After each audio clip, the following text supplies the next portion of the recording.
বন্ধুরা, আপনারা তো জেনে গেছেন এই মুহূর্তে ইরানের পরপর দুটো ধামাকা হয়েছে, তাতেই 150+ মানুষ মারা গিয়েছে। এই ঘটনা ঘটার পরে সকলের মনে আন্দাজা ছিল যে এই ঘটনার পেছনে হয়তো ইসরায়েলের হাত আছে।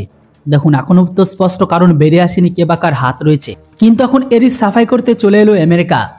ইরানে আইএসআইএস স্টাইলে ধামাকা ঘটিয়েছে, ইসরায়েল জড়িত নাই এমনটাই দাবি করল আবার আমেরিকা। ইরানের জেনারেল কাসিম সুলেমানির সমাধিতে দুটি ধামাকা ঘটে যায়, তাতে এখনো পর্যন্ত 150 জন নিহত। মার্কিন প্রেসিডেন্ট জো বাইডেন প্রশাসনের একজন আধিকারিক জানিয়েছে এটি ইসলামিক স্টেট গ্রুপ অর্থাৎ আইএসআই দ্বারা পরিচালিত হামলার মতো সন্ত্রাসীদের হামলা বলে মনে হচ্ছে। আইএসআইএস অতীতে এটি করেছে এমনকি বরং এই মুহূর্তে আমরা এটি উপলব্ধ পাচ্ছি। এই সঙ্গে ইরানের দুটি ধামাকার পর ইসরায়েল ও ইরানের মধ্যে উত্তেজনা বেড়ে গেছে। কেরমান বিস্ফোরণের মৃত্যুর সংখ্যা এখনো বাড়তে পারে বলে আশঙ্কা করা হচ্ছে। বিস্ফোরণে 170 জনের বেশি মানুষ আহত।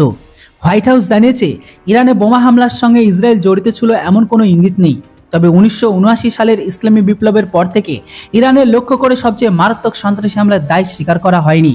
ইরানের নেতারা বিস্ফোরণের জন্য দায়ীদের কঠোর শাস্তি দেওয়ার অঙ্গীকার করেছে, তবে প্রাক্তন বিপ্লবী গার্ড জেনারেল কাসিম সুলেমানির সমাধিতেই ধামাকা ঘটে।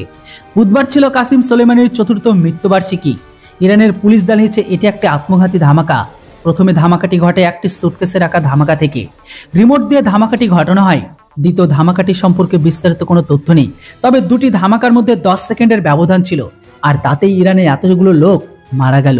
তো বন্ধুরা, আপনাদের কি মনে হয় এই ধামাকার পিছনে কে বা কার হাত রয়েছে, ইসরায়েল না আইএসআই? আমেরিকার বক্তব্য কি আপনাদের ঠিক বলে মনে হচ্ছে? এই বিষয়ে অবশ্যই আপনাদের মতামত কমেন্ট বক্সে লিখে জানান। Thanks for watching. Jai Hind, Vande Mataram.